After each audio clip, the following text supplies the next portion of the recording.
ओहो।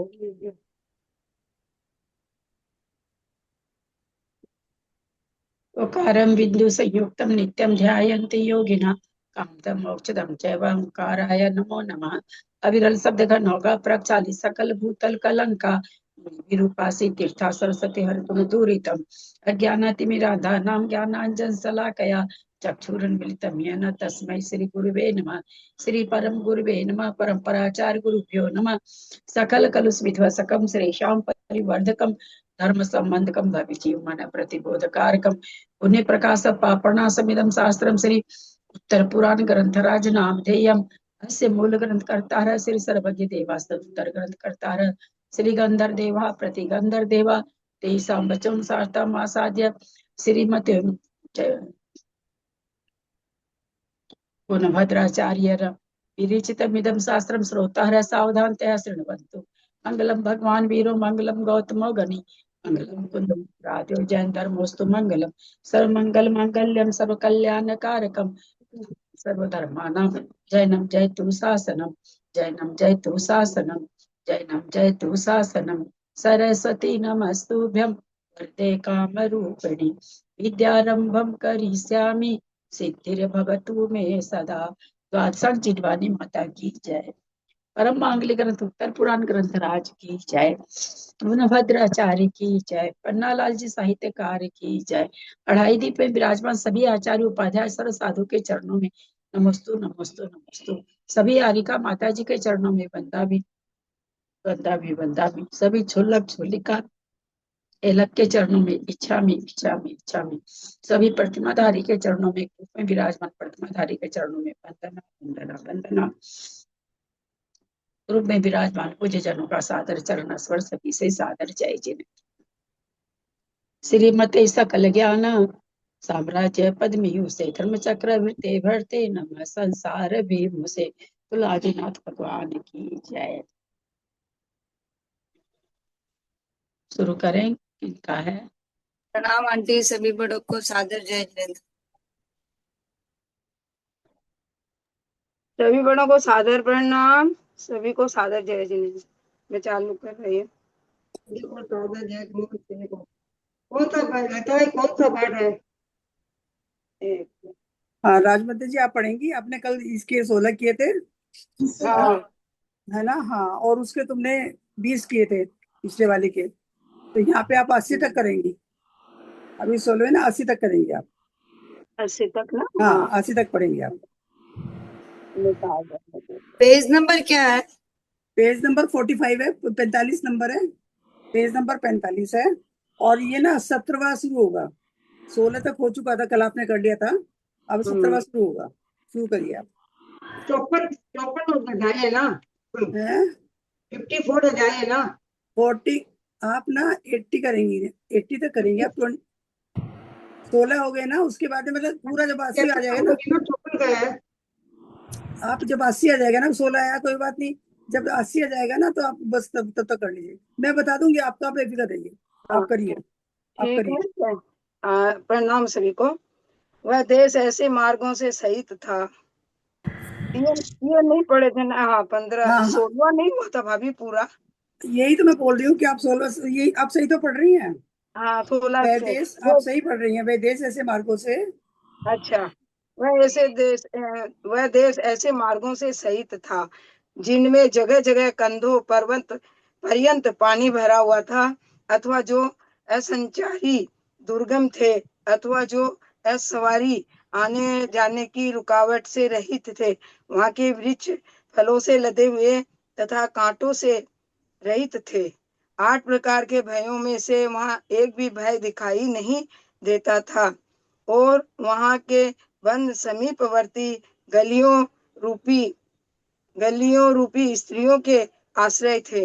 नीति शास्त्र के विद्वानों ने देश के जो जो लक्षण कहे हैं, यह देश उन सबका लक्ष्य था, अर्थात वे सब लक्षण इसमें पाए जाते थे। उस देश में धन की हानि सत्पात्र को दान देते समय होती थी, अन्य समय नहीं। समीचीन क्रिया की हानि फल प्राप्त होने पर ही होती थी, अन्य समय नहीं। उन्नति की हानि विनय के स्थान पर होती थी, अन्य स्थान पर नहीं। और प्राणों की हानि आयु समाप्त होने पर ही होती थी, अन्य समय नहीं। ऊंचे उठे हुए पदार्थों में यदि कठोरता थी तो स्त्रियों के स्तनों में ही थी, अनंत नहीं थी। अप्राप्त अप्रपात आदि था तो हाथियों में ही था, अर्थात उन्हीं का मद झरता था। अन्य मनुष्यों में प्रपात अर्थात पतन नहीं था, अथवा प्रपात था तो गुहा आदि निम्न स्थानवर्ती वृक्षों में ही था, अन्यत्र नहीं। वहां यदि दंड था तो छत्र अथवा तराजू में ही था, वहां के मनुष्यों में दंड नहीं था, अर्थात उनका कभी जुर्माना नहीं होता था। तीक्ष्णता तेजस्तित्वता यदि थी तो कोतवाल आदि में ही वहां के मनुष्यों में तीक्ष्णता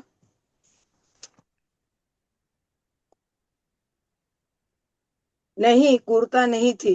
रुकावट केवल पुलों में ही थी, वहां के मनुष्यों में किसी प्रकार की रुकावट नहीं थी। और अपवाद यदि था तो व्याकरण शास्त्र में ही था, वहां के मनुष्यों में अपवाद अपयश नहीं था। नीति कुछ बोले? नहीं, आप पढ़िए। निश्चित शब्द कृपाण में ही आता था, अर्थात कृपाण ही त्रिशब्दो गुलिभ्यो निर्गत इति निश्चित निश्त्रिश 30 अंगुल से बड़ी रहती थी। वहां के मनुष्यों में निस्त्रीस पूर्व शब्द का प्रयोग नहीं होता था। विश्वासित्व अर्थात सब चीजें खा जाना, यह शब्द अग्नि में ही था, वहां के मनुष्यों में विश्वास होता था। विश्वासित्व अर्थात सब चीजें खा जाना, यह शब्द अग्नि में ही था, वहां के मनुष्यों में विश्वासित सर्वभक्षण भक्षकपना नहीं था। ताप करता अर्थात संताप देना केवल सूर्य में था, वहां के मनुष्यों में नहीं था।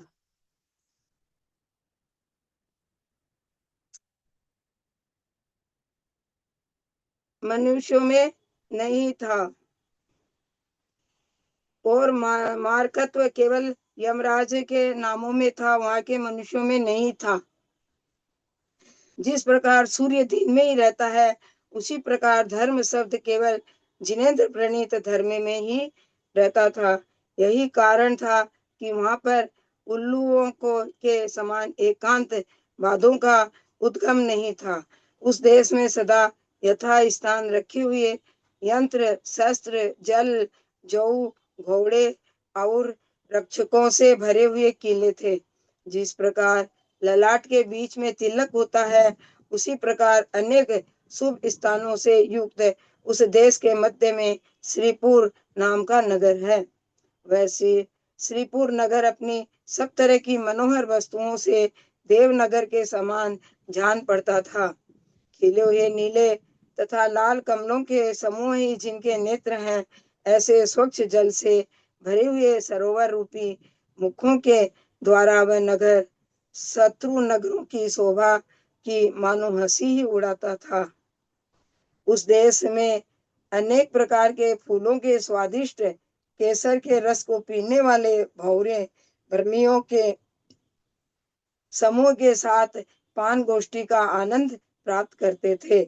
उस नगर में बड़े बड़े ऊंचे पक्के भवन बने हुए थे, उनमें मृदंगों का शब्द हो रहा था, जिसे ऐसा जान पड़ता था मानो आप लोग यहाँ विश्राम कीजिए।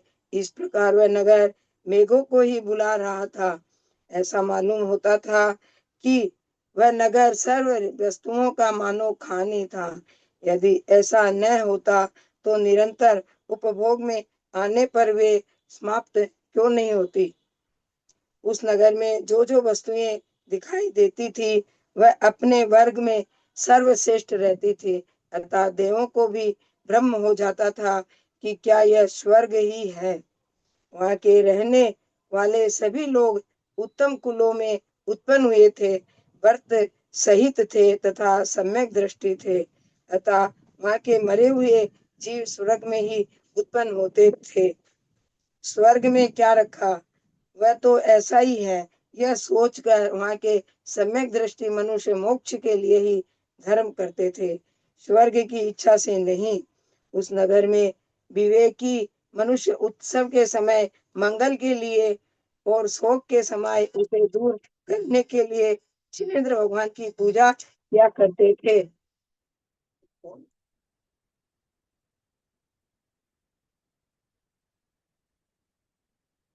दूर कर जिनेंद्र भगवान की पूजा किया करते थे। वहाँ के जैनवादी लोग अपरिमित सुख देने वाले धर्म, अर्थ और काम को सादे पदार्थों के समान उन्हीं से उत्पन्न हुए हेतुओं से सिद्ध करते थे। उस नगर को घेरे हुए जो कोट था, वह ऐसा जान पड़ता था मानो पुष्कर द्वीप के बीच में पड़ा हुआ मानुषोत्तर पर्वत ही हो। वह कोट अपने रत्नों की किरणों में ऐसा जान पड़ता था मानो सूर्य के संताप के भय से छिप ही गया हो। नमस्कार करने वाले शत्रु राजाओं के मुकुटों में लगे हुए रत्नों की किरणें रूपी जल में जिसके चरण कमल के समान विकसित हो रहे हैं, ऐसा इंद्र के समान कांति का धारक श्रीसेन नाम का राजा उस श्रीपुर नगर का स्वामी था। जिस प्रकार शक्तिशाली मंत्र के समीप सर्प विकार रहित हो जाते हैं, उसी प्रकार विजयी श्रीसेन के पृथ्वी का पालन करने पर सब दुष्ट लोग विकार रहित हो गए थे। उसने साम दान आदि उपायों का ठीक ठीक विचार कर यथास्थान प्रयोग किया था। इसीलिए वे दाता के समान बहुत भारी इच्छित फल प्रदान करते थे। उसकी विनय करने वाली श्रीकांता नाम की स्त्री थी। वह श्रीकांता किसी अच्छे कवि की वाणी के समान थी, क्योंकि जिस प्रकार अच्छे कवि की वाणी सती अर्थात दुष्वत्व आदि दोषों से रहित होती है, उसी प्रकार वह भी सती अर्थात पतिव्रता थी। और अच्छे कवि की वाणी जिस प्रकार मृदु पद नाशा अर्थात कोमल कांत पद विनाश से युक्त होती है, उसी प्रकार वह भी मृदु पद अर्थात कोमल चरणों के निक्षेप से सहित थी। स्त्रियों के रूप आदि जो गुण है, वे सब उसमें सुख देने वाले उत्पन्न हुए थे। वे गुण पुत्र के समान पालन करने योग्य थे और गुरुओं के समान सज्जनों के द्वारा वंदनीय थे। जिस प्रकार श्यादेव का ईश्यात शब्द से किसी अपेक्षा से पदार्थ ऐसा ही है, ऐसे युक्त नए किसी विद्वान के मन को आनंदित करते हैं, उसी प्रकार उसकी कांता के रूप आदि गुणपति के मन को आनंदित करते थे। वह स्त्री अन्य स्त्रियों के लिए आदर्श के समान थी और ऐसी जान पड़ती थी मानो नाम कर्म रूपी विधाता ने अपनी बुद्धि की प्रकर्षता बतलाने के लिए गुणों की पेटी ही बनाई हो। वह दंपति के समान पाप रहित, अविनाशी, कभी नष्ट न होने वाले और समान तृप्ति को देने वाले उत्कृष्ट सुख को प्राप्त करता था। वह राजा निष्पुत्र था, अतः शोक से पीड़ित होकर पुत्र के लिए अकेला अपने मन में निम्न विचार करने लगा। स्त्रियां संसार की लता के समान है और उत्तम पुत्र उनके फल के समान है। यदि मनुष्य के पुत्र नहीं हुए तो इस पापी मनुष्य के लिए पुत्रहीन पापिनी स्त्रियों से क्या प्रयोजन है। जिसने देव योग से पुत्र का मुख कमल नहीं देखा है, वह 6 खंड की लक्ष्मी का मुख भले ही देख ले, पर उससे क्या लाभ है। उसने पुत्र प्राप्त करने के लिए पुरोहित के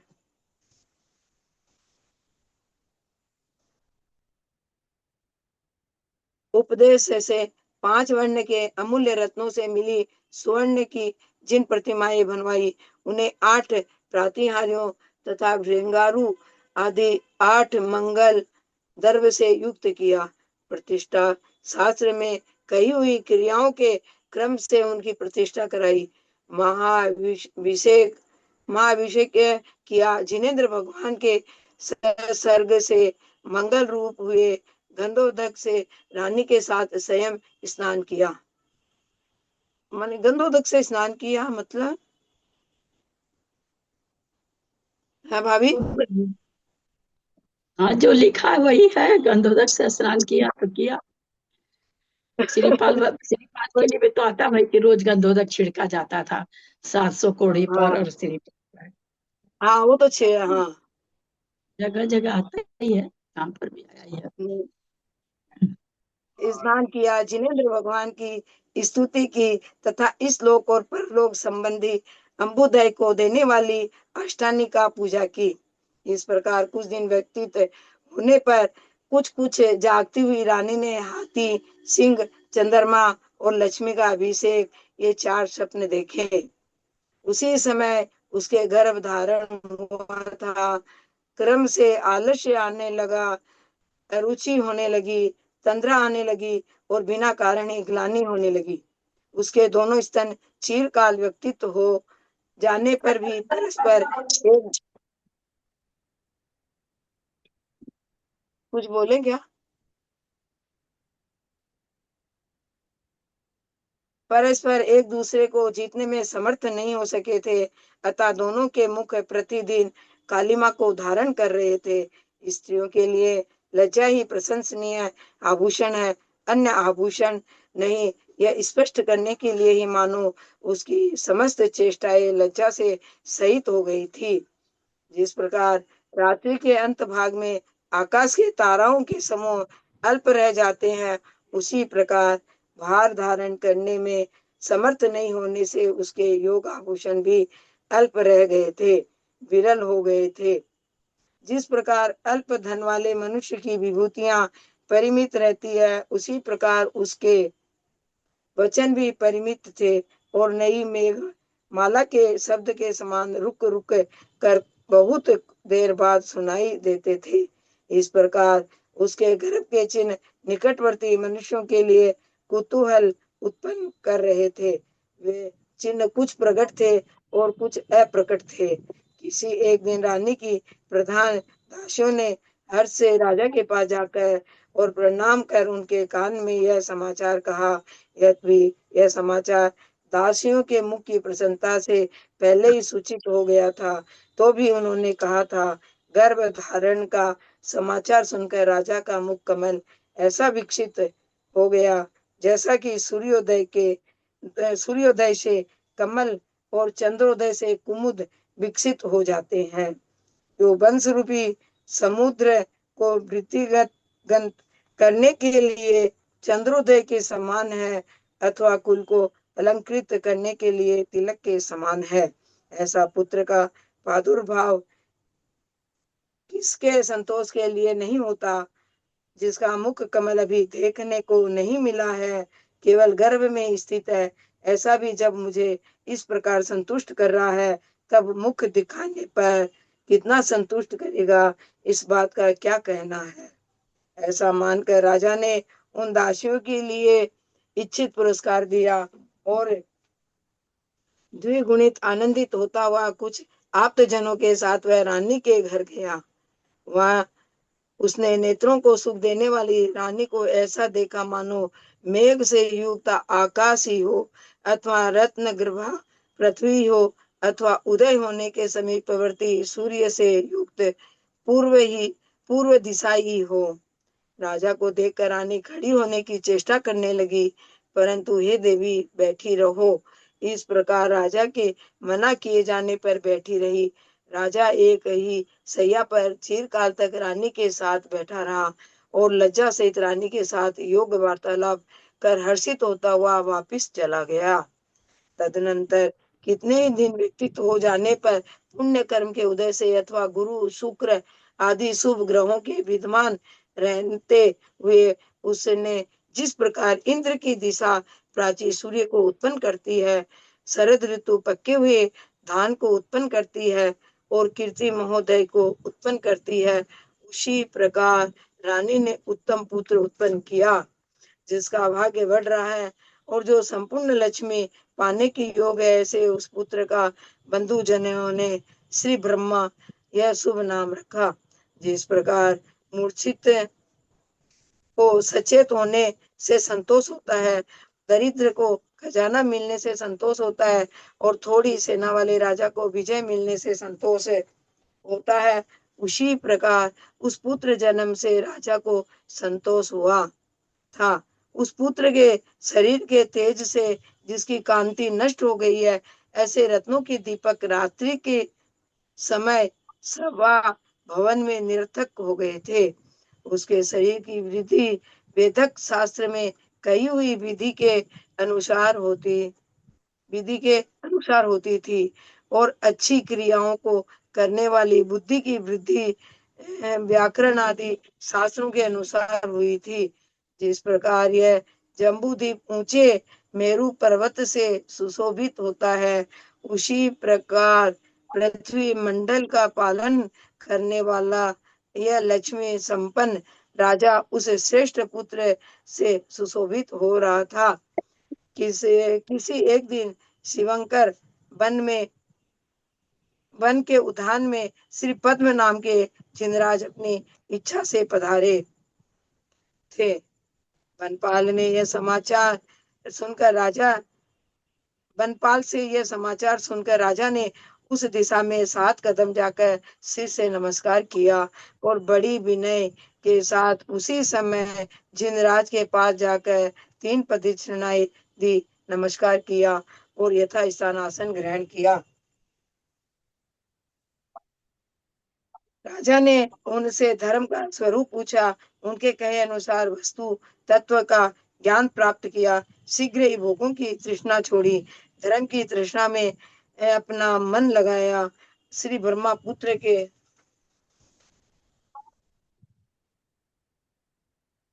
के लिए राज दिया और उन्हें श्री पद्म जिनेन्द्र के समीप दीक्षा धारण कर ली। जिनेन्द्र भगवान के उपदेश से जिसका मिथ्या दर्शन रूपी महाअंधकार नष्ट हो गया है, ऐसे श्री ब्रह्मा ने भी वह चतुर्थ गुण स्थान धारण किया, जो कि मोक्ष की पहली सीढ़ी कहलाती है। चतुर्थ गुण स्थान के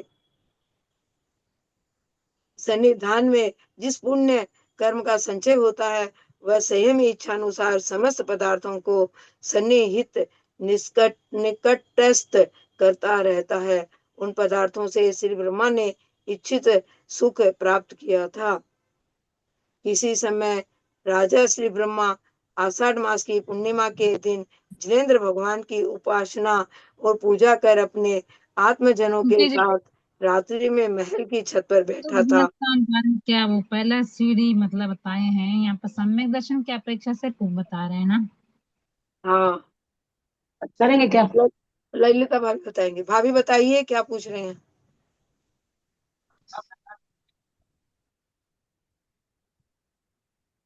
ऐसे श्री वर्मा ने भी वह चतुर्थ गुणस्थान धारण किया, जो कि मोक्ष की पहली सीढ़ी कहलाती है। नहीं है क्या ललिता भाभी?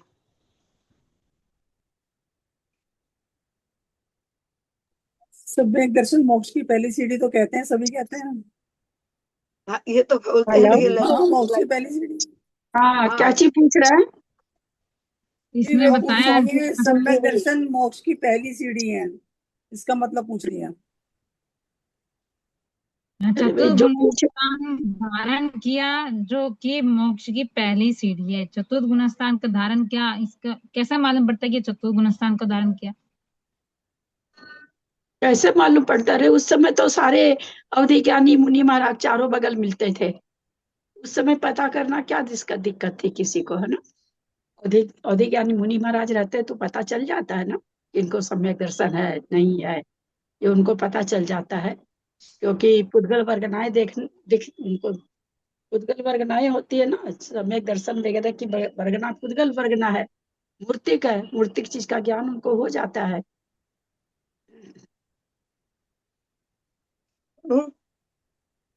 तो अपन अभी कौन सा मतलब गुणस्थान है अपन लोग? हाँ, तुम्हारे में कौन सा? अपने लोग कौन सा गुणस्थान होंगे? क्या चीज पूछ रही है? ये पूछ रही है आपका अपना जो कौन सा गुण सद्गुण स्थान है। आपका गुण स्थान मुझे नहीं पता, मेरा गुण स्थान मुझे नहीं पता। मैं कोई यहाँ पर कोई अवधि ज्ञानी बैठा है जो आपको गुण स्थान बता देगा? हम अभी आपको क्या कहे कि उस समय महाराज लोग चारों बगल मुनि महाराज रहते थे, सब अवधि ज्ञानी वगैरह भी होते थे मुनि महाराज उस समय, वो बताते थे कि आप हम बताते थे जो आपको तो गुण स्थान मुझे बता दिया जाए? पता चल जाता है, हाँ मुनिराज को पता चल जाता है, हाँ। मुनिराज को पता चल जाता है, लेकिन अभी तो नहीं पता चलता है ना। अभी पता चलता नहीं, अभी नहीं पता चलता। लोग ऐसे ही बोलते हैं क्या कि हम सम्यक दृष्टि, हम तो सम्यक दृष्टि हैं। पता चलता तभी ना, बाहर की क्रिया से कुछ कुछ पता चलता है। बाहर की क्रिया से आदमी कहता है भाई कोई अच्छी क्रिया करता है तो ये आदमी तो सम्यक दृष्टि है, इसको कषाय नहीं है, बहुत ही मंद परिणामी है, कोई भी गलत बात नहीं कहता है। तो ये सब देख के आदमी कहता ही है कि ऐसा लगता है कि ये सम्यक दृष्टि है। अभी भी कहते ही हैं लोग, ऐसा थोड़ी सम्यक दृष्टि नहीं है।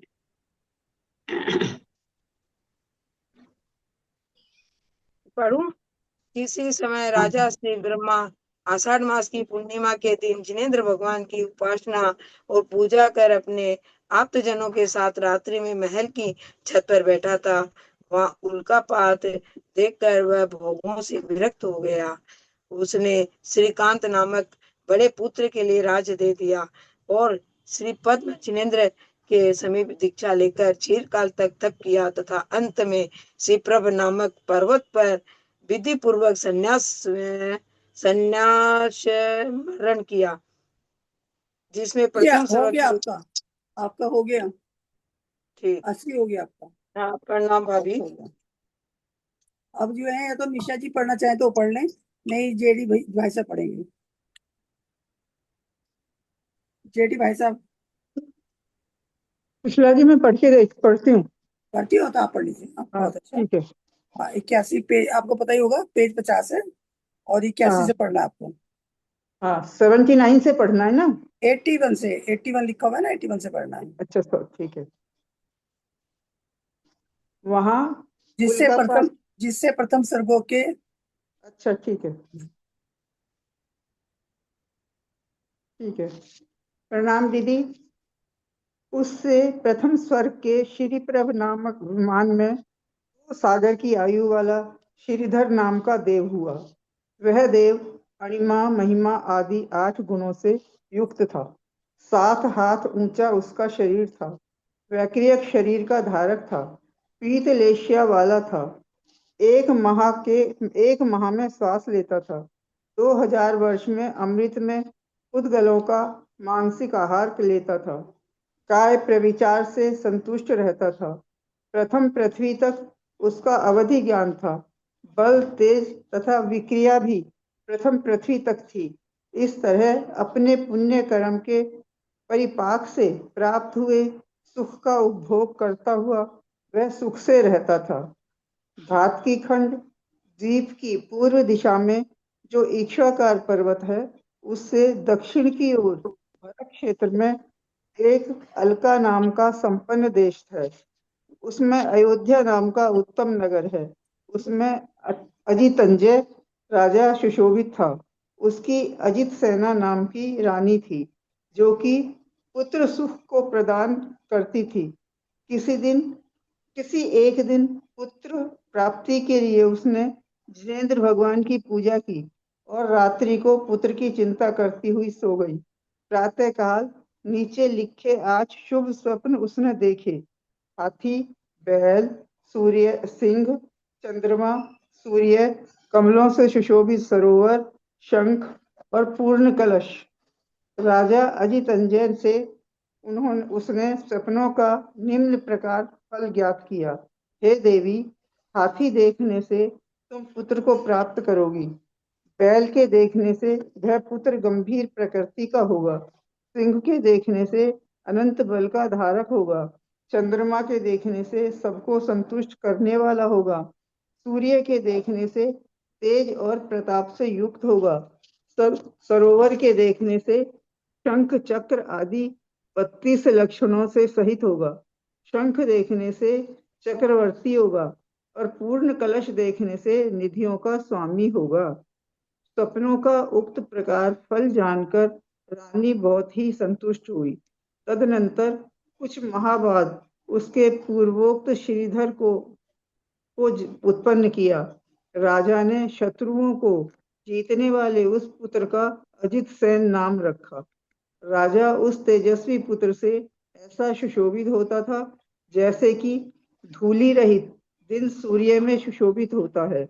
यथार्थ में ऐसा पुत्र ही कुल का आभूषण होता है। दूसरे दिन स्वयंप्रभ नामक तीर्थंकर अशोक वन में आए। राजा ने परिवार के साथ जाकर उनकी पूजा की, स्तुति की, धर्मोपदेश सुना और सज्जनों के छोड़ने योग्य राज्य शत्रुओं को जीतने वाले अजित सेन पुत्र के लिए देकर संयम धारण कर लिया तथा स्वयं केवल ज्ञानी बन गया। इधर अनुराग से भरी राज्य लक्ष्मी ने कुमार अजित सेन को अपने वश कर लिया, जिससे वह युवावस्था में ही प्रौढ़ की तरह मुख्य सुखों का अनुभव करने लगा। उसके पुण्य कर्म के उदय से चक्रवर्ती के चक्र रतन आदि जो जो चेतन अचेतन सामग्री उत्पन्न होती है वह सब आकर उत्पन्न हो गई। उसके समस्त दिशाओं के समूह को जीतने वाला चक्र रतन प्रकट हुआ। चक्र रतन के प्रकट होते ही उस विजयी के लिए दिग्विजय करना नगर के बाहर घूमने के समान सरल हो गया और चक्रवर्ती के कारण कोई भी दुखी नहीं था। और यद्यपि यह 6 खंड का स्वामी था, फिर भी परिग्रह में इसकी आसक्ति नहीं थी। पदार्थ यथार्थ में पुण्य तो वही है जो पुण्य कर्म का बंध करने वाला हो। उसके साम्राज्य में प्रजा को यदि दुख था तो अपने अशुभ कर्मोदय से था, और सुख था तो उस राजा के द्वारा सम्यक रक्षा होने से था। यही कारण था कि प्रजा उसकी वंदना करती थी। देव और विद्याधर राजाओं के मुकुटों के अग्रभाग पर चमकने वाले रत्नों की किरणों को निष्प्रभ बनाकर उसकी उन्नत आज्ञा ही सुशोभित होती थी। यदि निरंतर उदय रहने वाले और कमलों को आनंदित करने वाले सूर्य का बल प्राप्त नहीं होता तो इंद्र स्वयं अधिपति होकर भी उसकी दिशा की रक्षा कैसे करता। विधाता अवश्य ही बुद्धिहीन है, क्योंकि यदि वह बुद्धिहीन नहीं होता तो आग्नेय दिशा की रक्षा के लिए अग्नि को क्यों नियुक्त करता। भला जो अपने जन्मदाता को जलाने वाला है, उससे भी क्या कहीं किसी की रक्षा हुई है। क्या विधाता यह नहीं जानता था कि यमराज पालक है या मारक। फिर भी उसने उसी सर्वभक्षी पापी को दक्षिण दिशा का रक्षक बना दिया। जो कुत्ते के स्थान पर रहता है, दीन है, सदा यमराज के समीप रहता है और अपने जीवन में भी जिसे संदेह है, ऐसा नैऋत्य इसकी रक्षा कर सकता है। जो जल भूमि में विद्यमान बिल में मकरादि हिंसक जंतु के समान रहता है, जिसके हाथ में पाश है, जो जल प्रिय है, जिसे जल प्रिय है, पक्ष में जिसे जड़ मूर्ख प्रिय है, और जो नदीनाश्रय है, समुद्र में रहता है, पक्ष में दीन मनुष्यों का आश्रय नहीं है। ऐसे वरुण प्रजा की जो रक्षा कैसे कर सकता है। जो अग्नि का मित्र है, स्वयं अस्थिर है और दूसरों को चलाता रहता है। जिस वायु को विधाता ने वायव्य दिशा का रक्षक स्थापित किया, तो ऐसा वायु क्या कहीं ठहर सकता है। जो लोभी है वह कभी पुण्य संचय नहीं कर सकता, और जो पुण्यहीन है वह कैसे रक्षक हो सकता है। जबकि कुबेर कभी किसी को धन नहीं देता, तब उसे विधाता ने रक्षक कैसे बना दिया। ईशान अंतिम दशा को प्राप्त है, गिनती उसकी सबसे पीछे होती है, पिशाचों से घिरा हुआ है और दुष्ट है, इसलिए वह ईशान दिशा का स्वामी कैसे हो सकता है। ऐसा जान पड़ता है कि विधाता ने इन सबको बुद्धि की विकलता से ही दिशाओं का रक्षक बनाया था और इस कारण उसे भारी अपयश उठाना पड़ा था। अब विधाता ने अपना सारा अपयश दूर करने के लिए ही मानो इस एक अजित सेन को समस्त दिशाओं का पालन करने में समर्थ बनाया था। इस प्रकार के उदार वचनों की माला बनाकर सब लोग जिसकी स्तुति करते हैं और अपने पराक्रम से जिसने समस्त दिशाओं को व्याग्र कर लिया है, ऐसे अजित सेन इंद्रादि देवों का उल्लंघन करता था। उसका धन दान देने में, बुद्धि धार्मिक कार्यों में, शूरवीरता, प्राणियों की रक्षा में, आयु सुख में और शरीर भोगोपभोग में सदा वृद्धि को प्राप्त होता रहता था। उसके पुण्य की वृद्धि दूसरों के अधीन नहीं थी, कभी नष्ट नहीं होती थी और उसमें किसी तरह की बाधा नहीं आती थी। इस प्रकार वह तृष्णा रहित होकर गुणों का पोषण करता हुआ बड़े आराम से सुख को प्राप्त होता था। उसके वचनों में सत्यता थी, चित्त में दया थी, धार्मिक कार्यों में निर्मलता थी और प्रजा के अपने गुणों के समान रक्षा करता था। फिर वह राजऋषि क्यों न हो, मैं तो ऐसा मानता हूँ कि उसकी सुजनता उसका स्वाभाविक गुण था। यदि ऐसा ना होता तो प्राण हरण करने वाले पापी शत्रु पर भी वह विकार को क्यों नहीं प्राप्त होता। उसके राज्य में ना तो कोई मूलहर था, मूल पूंजी को खाने वाला था, ना कोई कदरिया था, अतिशय कृपण था और ना कोई पादात्विक था। भविष्यत भविष्यत का विचार ना रख वर्तमान में ही मौज उड़ाने वाला था, किंतु सभी समीचीन कार्यों में खर्च करने वाले थे। इस प्रकार जब वह राजा पृथ्वी का पालन करता था तब सब ओर सुराज्य हो रहा था और प्रजा उस बुद्धिमान राज्य को ब्रह्मा मानकर वृद्धि को प्राप्त हो रही थी।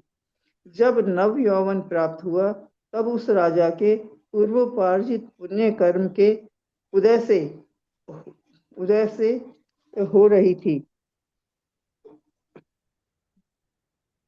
वृद्धि प्राप्त हो रही थी। रह गई क्या लाइन? उदय से 14 रतन और 9 निधियां प्रकट हुई थी। भाजन, भोजन, शैया, सेना, सवारी, आसन, निधि, रत्न, नगर और नाट्य, इन 10 भोगों को वह अनुभव करता था। श्रद्धा आदि गुणों से संपन्न उस राजा ने किसी समय एक माह का उपवास करने वाले अरिंदम नामक साधु के लिए आहार दान देकर नवीन पुण्य का बंध किया तथा रतन वृष्टि आदि पंचाश्चर्य भाजन माने क्या होता है?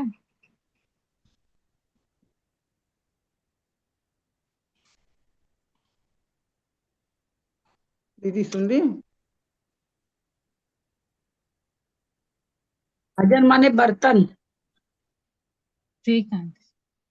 तो ठीक ही है, क्योंकि उत्तम कार्यों को करने में तत्पर रहने वाले मनुष्यों को क्या दुर्लभ है। दूसरे दिन वह राजा गुप्त प्रभ जिनेन्द्र की वंदना करने के लिए मनोहर नामक उद्यान में गया। वहां उसने धर्मेंद्र भगवान के द्वारा कहे हुए श्रेष्ठ धर्म रूपी रसायन का पान किया, अपने पूर्व भव के संबंध सुने, जिनसे भाई के समान प्रेरित हो शीघ्र ही वैराग्य प्राप्त कर लिया। वह जित शत्रु नामक पुत्र के लिए राज्य देकर त्रैलोक के विजयी मोह राजा को जीतने के लिए तत्पर हो गया तथा बहुत से राजाओं के साथ उसने तप धारण कर लिया। इस प्रकार निरतिचार तप तप कर आयु के अंत में वह नभस्तिलक नामक पर्वत के अग्रभाग पर शरीर छोड़कर 16वें स्वर्ग के शांतकार विमान में अच्युतेंद्र हुआ। वहां उसकी 22 सागर की आयु थी, 3 हाथ ऊंचा तथा धातु उपधातुओं से रहित दीप्यमान शरीर था। शुक्ल लेश्या थी। वह 11 माह में एक बार सांस लेता था।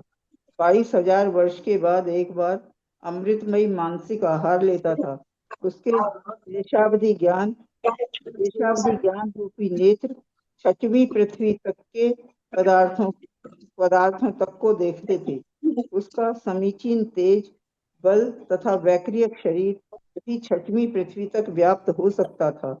इस प्रकार निर्मल सम्यक दर्शन को धारण करने वाला वह अच्युतेंद्र चिरकाल तक स्वर्ग के सुख भोग कर आयु के अंत में वहां कहाँ उत्पन्न हुआ, यह कहते हैं। पूर्व धातकी खंड द्वीप में सीता नदी के दाहिने तट पर एक मंगलावती नाम का देश था। उसके रत्न संचय नगर में कनकप्रद राजा राज्य करते थे। उनकी कनकमाला नाम की रानी थी।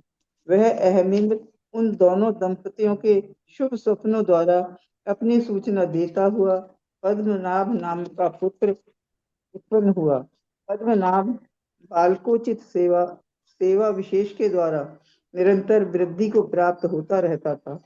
उपयोग तथा क्षमा आदि सब गुणों की पूर्णता हो जाने पर राजा ने उसे व्रत देकर विद्यागृह में प्रविष्ट कराया।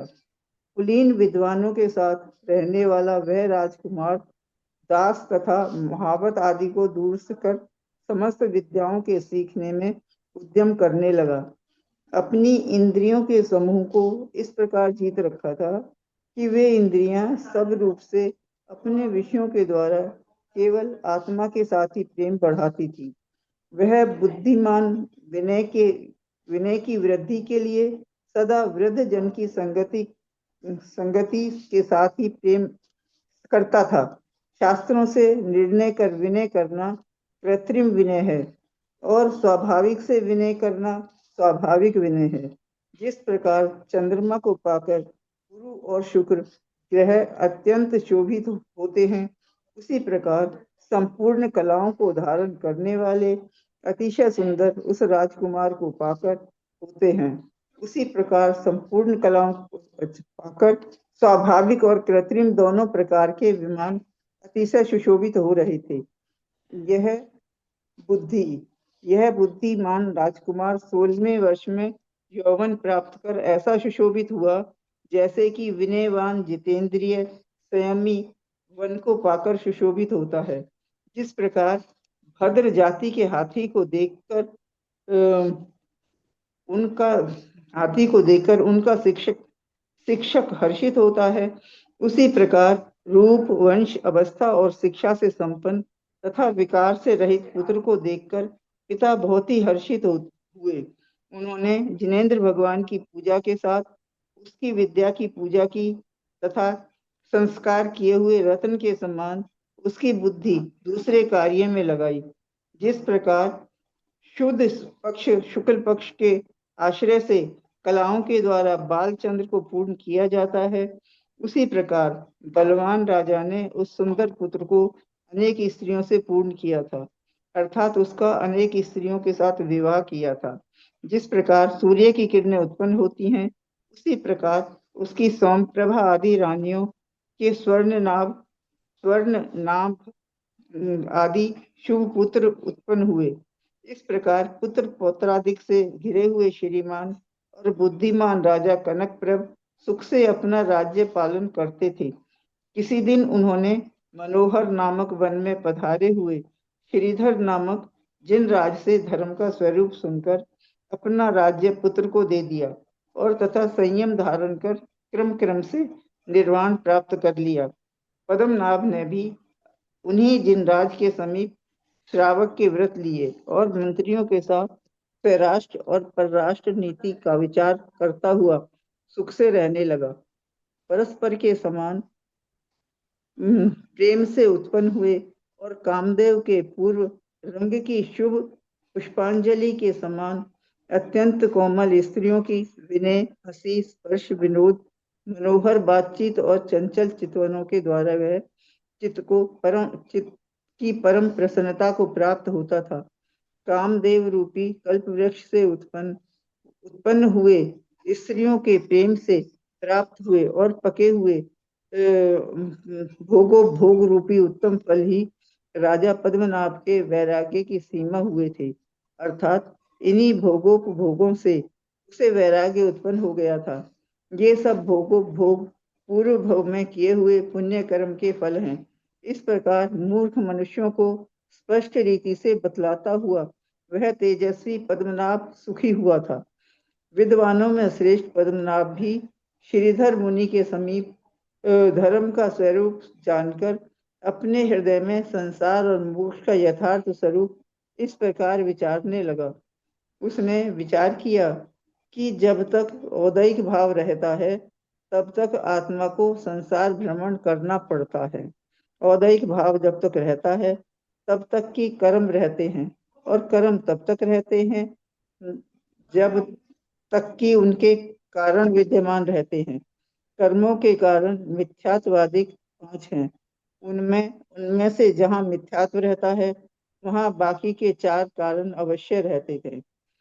जहाँ असंयम रहता है वहाँ उसके सिवाय प्रमाद, कषाय और योग, ये तीनों कारण रहते हैं।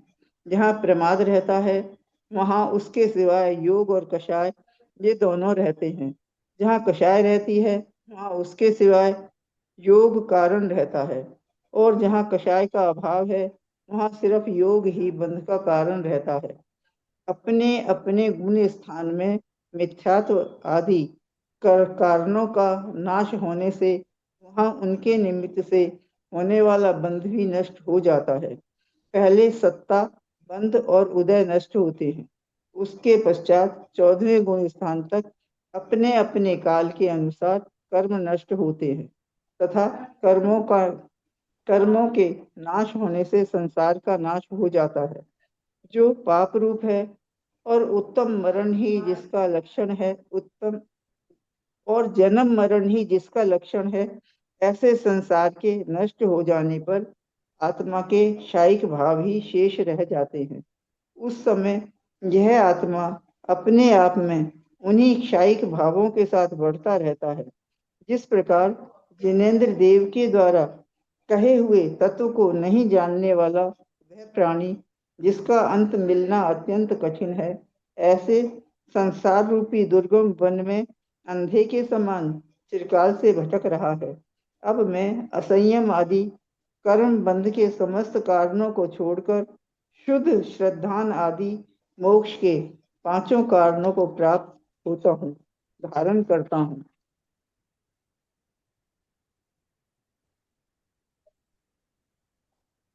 इस प्रकार अंतरंग में हिताहित का यथार्थ स्वरूप जानकर पद्मनाभ ने बाह्य संपदाओं की प्रभुता स्वर्ण नाभ के लिए दे दी और बहुत से राजाओं के साथ दीक्षा धारण कर ली।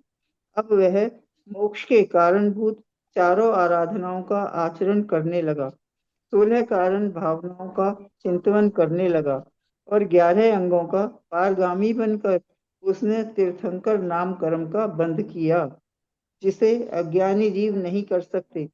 ऐसे सिंह निष्क्रीडित आदि कठिन तप उसने किए और आयु के अंत में समाधि पूर्वक शरीर छोड़ा, जिससे वैजयंत विमान में 33 सागर की आयु का धारक अहमिंद्र हुआ। उसके शरीर का प्रमाण तथा लेश्यादि की विशेषता पहले कहे अनुसार थी। इस तरह वह दिव्य सुख का उपभोग करता हुआ रहता था। तदनंतर जब उसकी आयु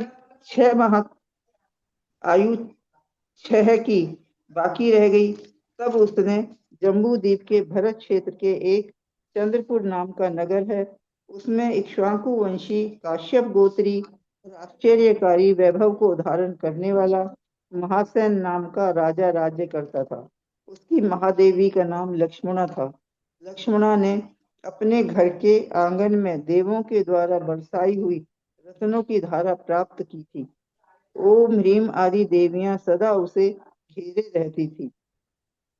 देवोपनीत वस्त्र, माला, लेप तथा शैया आदि के सुखों का समुचित उपभोग करने वाली रानी ने चैत्र कृष्णा पंचमी के दिन पिछली रात्रि में 16 सपन देखकर संतोष लाभ किया। सूर्योदय के समय उसने उठकर अच्छे अच्छे वस्त्राभरण धारण किए तथा प्रसन्न मुख होकर सिंहासन पर बैठे हुए पति से अपने सब स्वप्न निवेदन किए। राजा महासेन ने भी अवधि ज्ञान से उन स्वप्नों का फल जानकर रानी के लिए पृथक पृथक बतलाया, जिन्हें सुनकर वह बहुत ही हर्षित हुई। श्री ह्रीयति आदि देवियां उसकी कांति, लज्जा, धैर्य, कीर्ति, बुद्धि और सौभाग्य संपत्ति को सदा बढ़ाती रहती थी। इस प्रकार कितने ही दिन व्यतीत हो जाने पर उसने पौष कृष्णा एकादशी के दिन शक्र योग में देव पूजित अचिंत्य प्रभा के धारक तथा 3 ज्ञान से संपन्न उस अहमिंद्र पुत्र को उत्पन्न किया।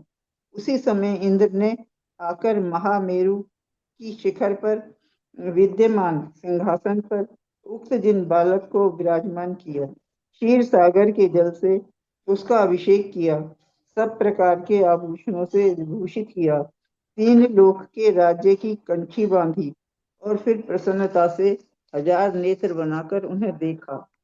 वन के उनके उत्पन्न होते ही वह कुवलय अर्थात पृथ्वी मंडल का समूह अथवा नील कमलों का समूह अत्यंत विकसित हो गया था। इसलिए इंद्र ने व्यवहार की प्रसिद्धि के लिए उनका चंद्रप्रभ यह सार्थक नाम रखा। इंद्र ने इन त्रैलोकी नाथ के आगे आनंद नाम का नाटक किया। तदनंतर उन्हें लाकर उनके माता पिता के लिए सौंप दिया। तुम भोग की योग्य वस्तुओं के द्वारा भगवान की सेवा करो। इस प्रकार कुबेर के लिए संदेश देकर इंद्र अपने स्थान पर चला गया। यद्यपि विद्वान लोग स्त्री पर्याय को निंदे बतलाते हैं, तथापि लोगों का कल्याण करने वाले जगतपति भगवान को धारण करने से यह लक्षण बड़ी ही पुण्य तथा लोगों का कल्याण करने वाले जगतपति भगवान को धारण करने से यह लक्षण बड़ी ही पुण्यवती है, बड़ी ही पवित्र है।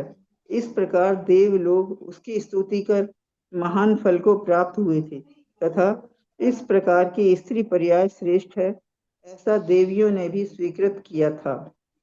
भगवान पार्श्वनाथ के मोक्ष जाने के बाद जब 900 करोड़ सागर का अंतर बीत चुका, जब भगवान चंद्रप्रभु उत्पन्न हुए थे, उनकी आयु भी इसी अंतर में सम्मिलित थी। 10 लाख पूर्व की उनकी आयु थी। 150 धनुष ऊंचा उनका शरीर था। मनुष्य द्वितीया की चंद्रमा की तरह वे बढ़ रहे थे और समस्त संसार उनकी स्तुति करता था। हे स्वामी, आप इधर आइए। इस प्रकार कौतूहलवश कोई देवी उन्हें बुलाती थी। वे उसके फैलाए हुए हाथों पर कमलों के समान अपनी हथेलियां रख देते थे। उस समय कारण के बिना ही प्रकट हुई मंद मुस्कान से उनका मुख कमल बहुत ही सुंदर दिखता था। वे कभी मणि जटित पृथ्वी पर लड़खड़ाते हुए पैर रखते थे। इस प्रकार आपका हो गया, ठीक है। हो गया, ह्यूमैनिटी हो गया आपका। प्रणाम दीदी। टाइम भी हो गया वैसे। अब 180 इनका शो हो गए। कल फिर जैसी भाई साहब पढ़ेंगे कल।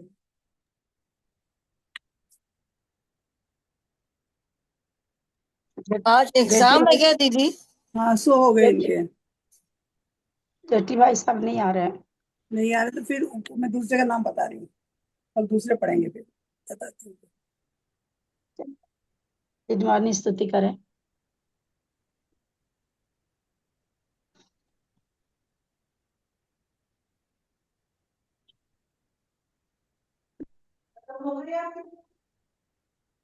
थोड़ी देर में।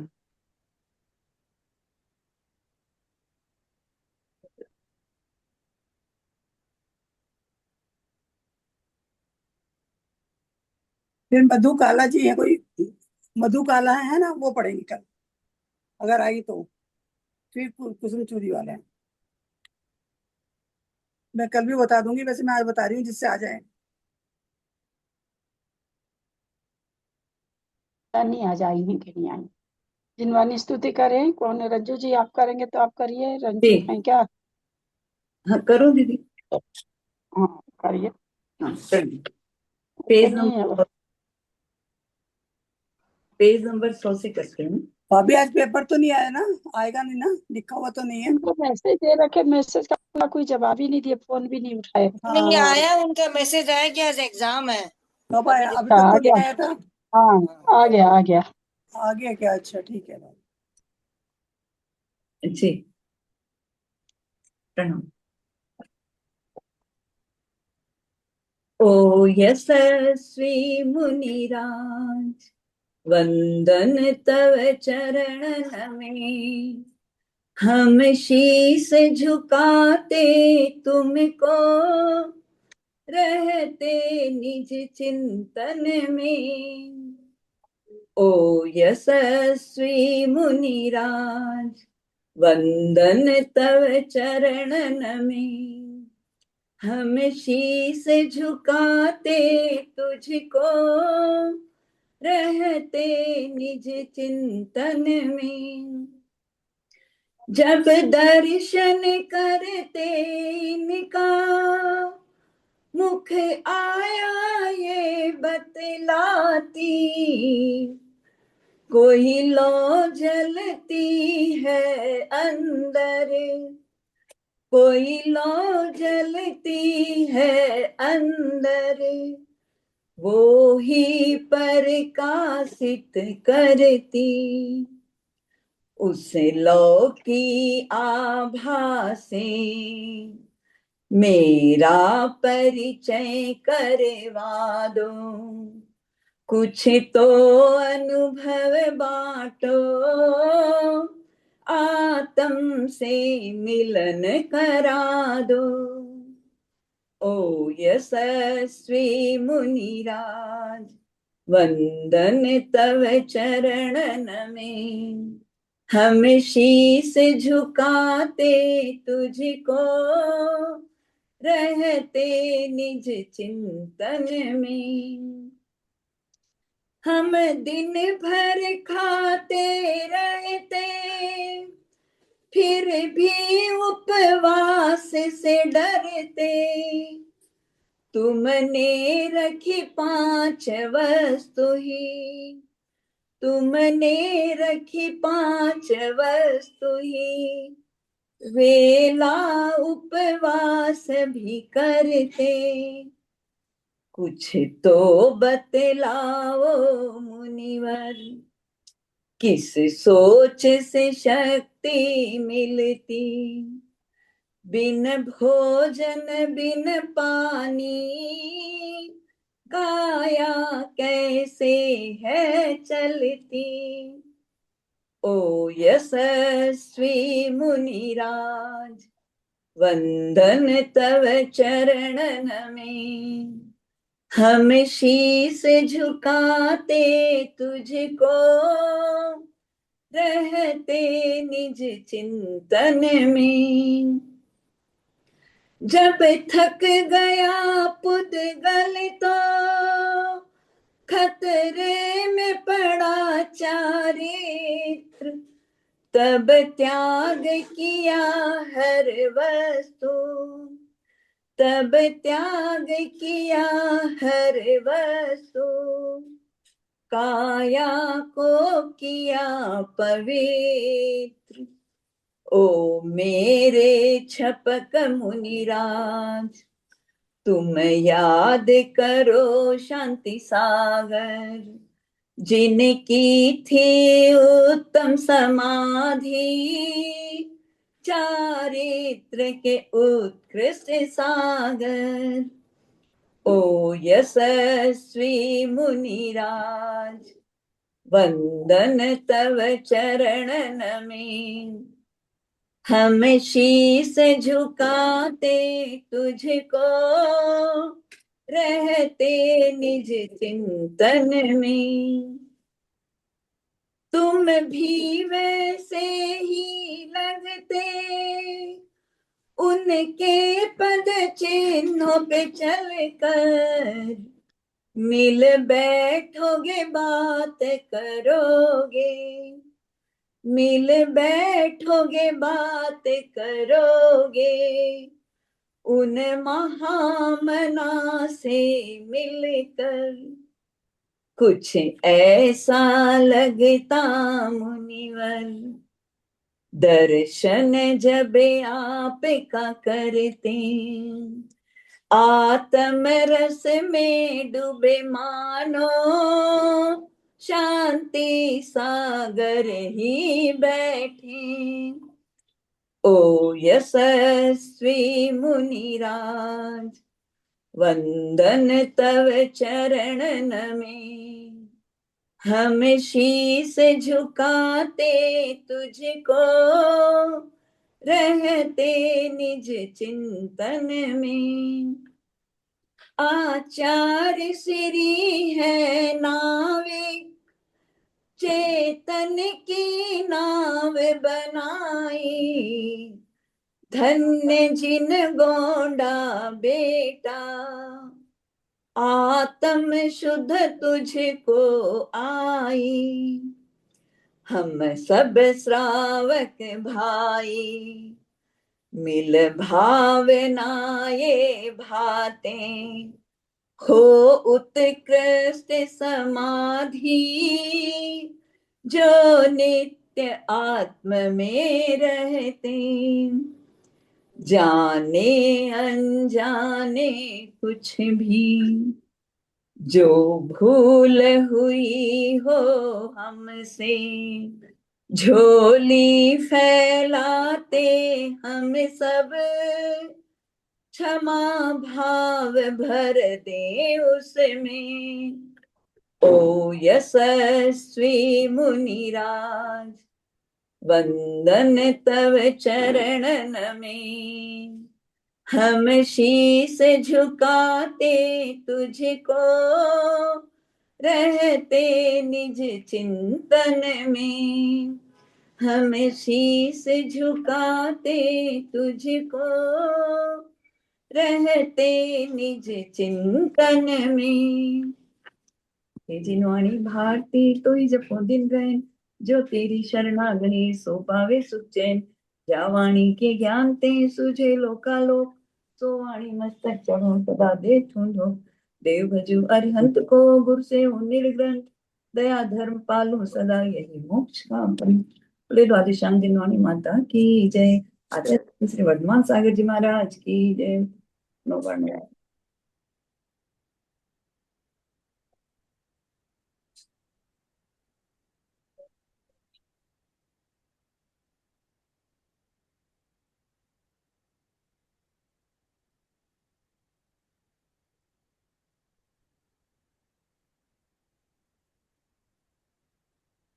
बड़ों का सादा प्रणाम, सबको जय जिनेन्द्र, अंजनाज को वंदना। प्रणाम आंटी, सभी बड़ों को सादर जय जिनेन्द्र।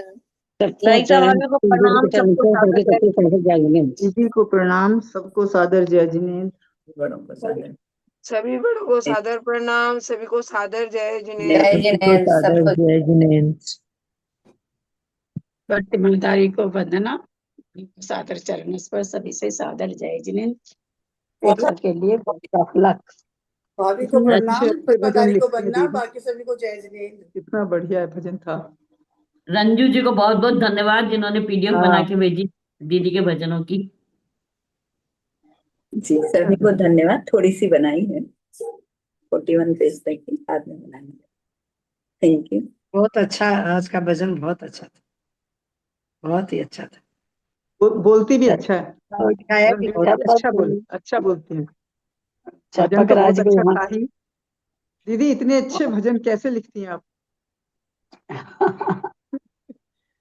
मतलब आ जाते हैं, बहुत लिखा जाता है। सबके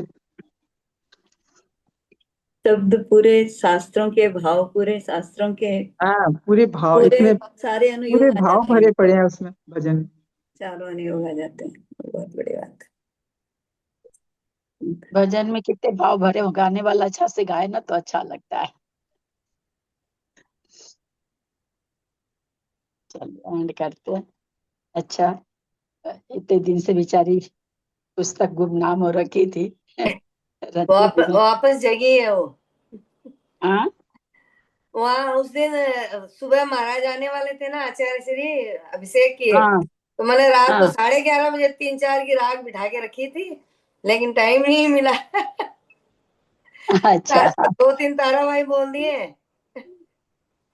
हाँ ताराबाई तो रोज बोलते हैं प्राय करके। हाँ, 2-3 की बिठा के रखी थी, वो सुबह गाएंगे, अर्घ अर्घ बोलेंगे आचार्य श्री के, हम्म तो हम्म।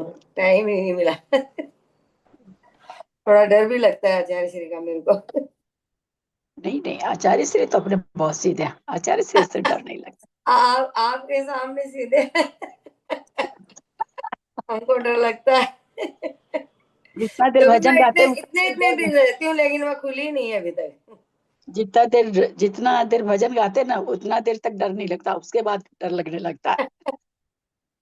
मतलब इतने दिन रही हुई हूँ पास में, लेकिन फिर भी सामने नहीं बोलती। मैं थोड़ा सा वैसे रह गई ना, 12 महीना सुबह 4 बजे से लेके शाम को 4 बजे तक चिपकी रहती थी। बस 1-1.5 घंटा थोड़ा सा आराम करते होंगे, उसका खिड़की पर बैठी रहती थी, कुछ करती थोड़ी थी, खिड़की पर बैठी रहती थी।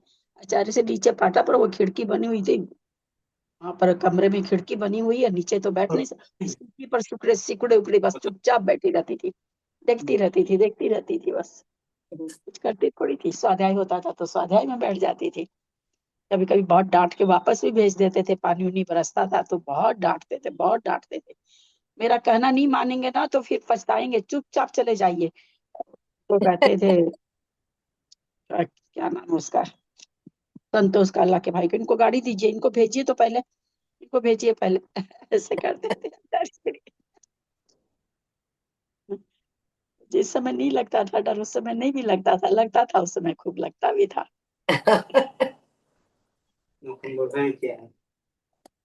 चलिए, रंजू जी को कितना धन्यवाद दें, कम है। मेरी तो बेचारी पुस्तक तभी पढ़ी थी। खोलते ही नहीं थे कभी। आचार्य श्री के यहाँ जाने का मौका लगता है ले तो जाते हैं, पर बस वो नया नया बना के ले जाते हैं ना, और वो आचार्य श्री भी छेड़ देते हैं, जो बोलते तो वो भी छेड़ देते हैं, वो भी मतलब उनको भी लगता कि नया ही बना के लाई होगी। बस थोड़ा कम ही गाया जाता है। कल तो थोड़ा सा मन करता है इसमें से गाऊं भजन, पर कम ही गाती हूँ, बस वो जितना दिन ठहरना रहता है उतना दिन का गुन गुन करके भजन बन जाता है बस। आज अपूर सागे जी, अर्पित सागे जी के दर्शन कराए थे, वो अहमदाबाद में है क्या?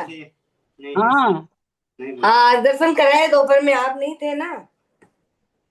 आज क्लास सुबह हो गई, मैं देखी नहीं थी। आज क्लास आपकी क्लास सुबह हो गई ना आज, मैं तो 1:30 बजे तक चला के रखी थी, आई हाँ नहीं तो सुबह। फिर देखा हाँ तो मैसेज बाद में। मैं एक बार सोची आपको फोन करूं, फिर मेरे को लगा कि आप चौके में लगी होंगी, हाँ, फोन नहीं उठा। थी, लेकिन मैसेज नहीं देखा आपका। तो कौन करा है पुरुष सागर जी का दर्शन? वो इसमें पंकज भैया की क्लास में है। ओ, हाँ मैं पंकज भैया की क्लास, पंकज भैया की जब तक चलती है ना तो कम ही खोलती हूँ।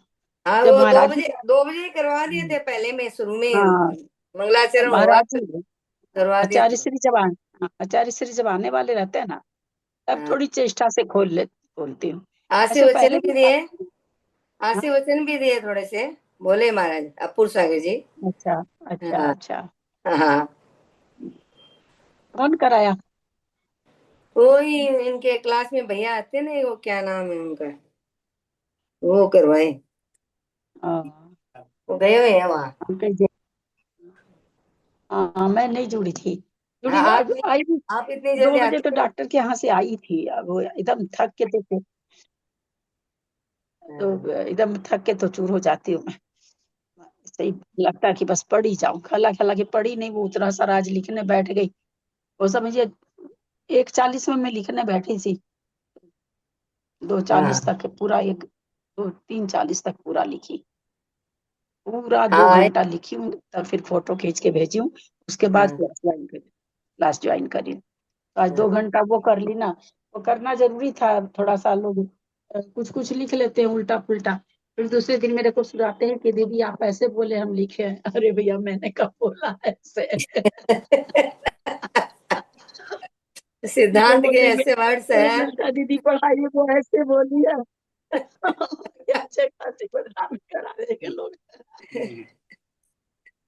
कि चलो 3 पुण्य स्थानों का जितना होता है उतना थोड़ा लिख के मैं सोची तो तीनों कर लूंगी, मुझे लगा नहीं कि इतना समय लग जाएगा, बहुत समय लग गया। अब इसमें पूरा उसका लिखे ही नहीं है, इसका सामान्य से जो परिचय है 8वें गुण स्थान का, वो तो मैं लिखी नहीं कि चलो सबको याद हो जाता है, वो बताते बताते उसको क्या लिखना, तब इतना समय लगेगा। देखिए अब फुर्सत मिलेगी किसी दिन तो बस इस चलते भी नहीं ज्वाइन कर पाए। वो लिखे उखे तब तक में वो लिखते लिखते में आचार्य श्री का समय हो गया था। मैं क्लास चालू करी तब तक आचार्य श्री आ चुके थे। भैया वाली तो आज सुनी नहीं, एक बार करी थी बीच में, लिखते लिखते एक बार बीच में चालू करी थी थोड़ी सी, अमित सागर जी का दर्शन करी। फिर वो भैया सबसे पूछ रहे थे कि ऐसा सुन के आपको कैसा भाव आ रहा है, वो कुछ छाबड़ा बोल रही थी, इतनी देर तक कुछ पता ही नहीं चलता, ये सब तो सबके लिए मैं क्या सुनने बैठती, मतलब बनता था वो सब सुनने। तो फिर मैं बंद करके अपना ये मैं कि आज ये काम कर देती हूँ, शुरू करूंगी तो हो जाएगा, नहीं शुरू करूंगी तब तक होगा ही नहीं। तो 7वां गुण स्थान तो मैंने टच ही नहीं किया, मैं कि थोड़ा 8वां 9वां पहले करती